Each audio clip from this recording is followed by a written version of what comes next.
జగన్ని ప్రత్యక్షంగా గెలవడం కష్టం.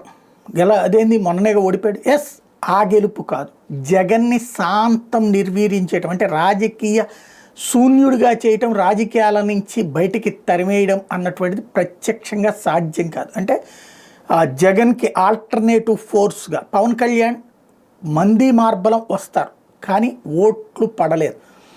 జగన్కి హయ్యెస్ట్ 51%, వరస్ట్ 40%. అంటే 40కి తక్కువ లేదు, 50కి పైదాకా వెళ్ళాడు.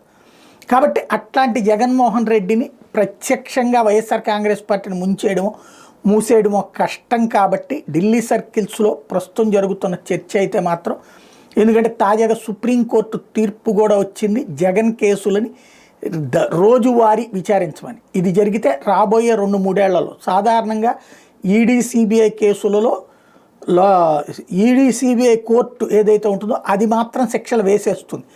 ఆ తర్వాత హైకోర్టులో అప్పీలు, ఆ తర్వాత సుప్రీంకోర్టులో అప్పీల్లో ఆ కేసులు ఎబేయన్స్, అంటే ఆ పనిష్మెంట్ ఎబేయన్స్ ఆర్ కొట్టేయడం జరుగుతుంది. ప్రస్తుతానికైతే జగన్ కేసులలో కనీసం 2 సంవత్సరాలకు పైబడి జైలు శిక్ష వేస్తే ఎన్నికల్లో పోటీకి అనర్హులవుతారు. ఆ విధమైనటువంటి దిశగా దెబ్బ పడేటటువంటి అవకాశం ఉంది. అది రాబోయే 2 ఏళ్లలో అన్నటువంటి మాట వినబడుతుంది బలంగా.